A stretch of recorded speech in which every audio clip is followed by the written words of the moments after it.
Bien, donc comme attendu, on a été coupé sur la première vidéo de 10 minutes.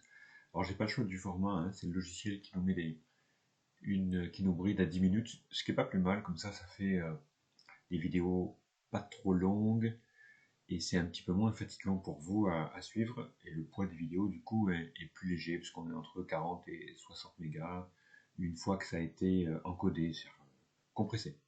Bon, on était à la propriété P3. Voire même P2, je reprends, expo d'une somme. Ça va vous transformer ça en produit. Donc ça, c'est des propriétés qui sont vraiment très fortes, je démontrerai plus tard, de cette fonction expo. Si vous lui donnez une somme, elle est capable de vous la transformer en produit. Ça veut dire quoi? Ça veut dire que plus tard, assez rapidement, quand vous aurez expo de 2 plus 3, vous pourrez vérifier que c'est égal à expo de 2 fois expo de 3. Voilà, ce qui est assez fort ça quand même. Les plus malins curieux pourront vérifier avec leur calculatrice. Je donnerai la méthode ultérieurement. Si vous prenez P3 une différence,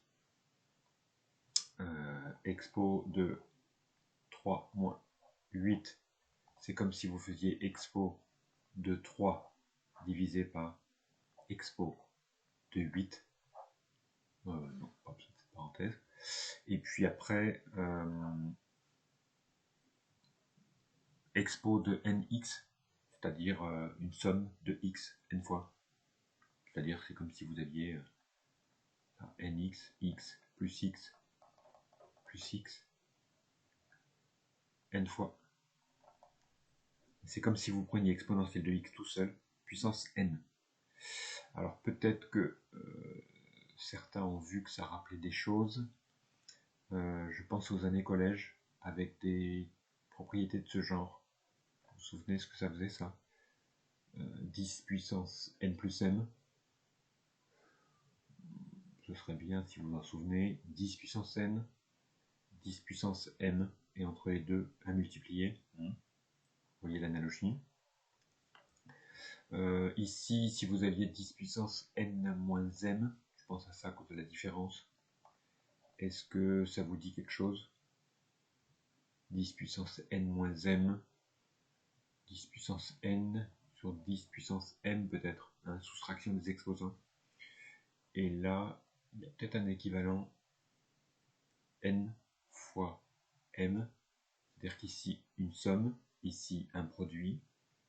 Est-ce que ça vous dit quelque chose? 10 puissance n, le tout puissance m.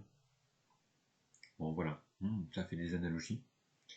Mais vous allez voir dans une vidéo ultérieure pourquoi est-ce que cette analogie est forte. Il y a des fonctions qui font partie en fait de la même famille. On verra ça plus tard. Là maintenant avec ces quatre propriétés, P1, P2, P3, P4, il serait bon qu'on s'entraîne. Il serait bon qu'on s'entraîne. Je vais vous faire deux petits exemples, deux petites applications, et après ce sera à vous de continuer un exercice. J'ai proposé deux exemples où on vous propose de simplifier les écritures. Grand A, exponentielle de 4x multiplié par exponentielle de moins 2x plus 1. Si vous prenez P2, produit de deux expos, vous arrivez à mettre expo d'une somme. Voilà, expo d'une somme. Donc 4x plus moins 2x plus 1. Vous faites votre somme. Voilà, vous avez simplifié. Autre exemple classique, on vous donne un quotient avec une puissance, un numérateur. Vous commencez par la P4 avec la puissance qui dit que vous pouvez multiplier. Vous avez une expo qui a une puissance. Ça revient à faire expo de 2 fois x plus 1.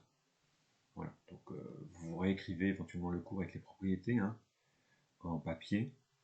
Donc ça, je ne vous l'ai pas dit, mais ce serait pas mal que vous fassiez une version papier de ces propriétés pour les avoir sous l'œil, de manière à ne pas être obligé d'aller chercher sur votre ordinateur à chaque fois la vidéo pour la propriété. Donc P4, on avait dit que exponentielle de nx,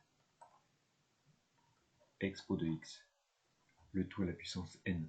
Donc c'est ce qu'on a là, on a une expo, mais au carré. Donc vous allez l'utiliser dans ce sens-là. 2 fois x plus 1, ok. Ok, 2x plus 2, et après vous pouvez faire P3, parce qu'un quotient d'expo, c'est l'expo de la différence.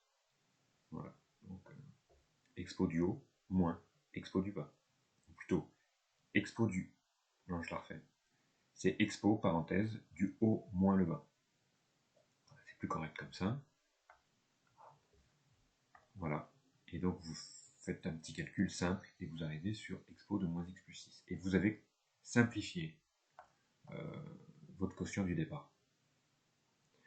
Je vous engage à refaire ces petites applications sur papier et après de vous entraîner. Je vous en ai mis 3 ici. Là, le C, le D, le E. Je vous demande de prouver que pour tout x appartenant à R, on a une égalité.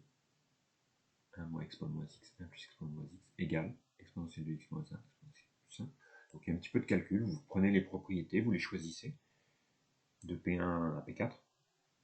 Je vous avais promis que les suites mettraient leur cancel partout. Ben voilà, démonstration. Je vous pose une suite avec la fonction expo. Un, c'est exponentielle de petit n. Je vous demande de démontrer que un est géométrique. Avec les méthodes qu'on a déjà vues, je les rappellerai dans la correction. Sinon, vous reportez, si vous avez un trou de mémoire au cours sur les suites géométriques. Vous trouverez sa raison et son premier terme. Simplifiez au maximum cette somme au carré moins cette différence au carré. Voilà. Je vous donne rendez-vous dans une prochaine vidéo qui ne va pas tarder, où vous aurez la correction de ces trois exos, et où ce sera sur la même vidéo ou sur une autre. On fera la suite du cours sur la fonction exponentielle, où on s'arrêtera en particulier sur sa dérivée, le signe de la dérivée, donc la croissance de la fonction expo, voilà, quelques propriétés qu'on appelle d'analyse, hein, l'étude de la fonction, proprement dit exponentielle.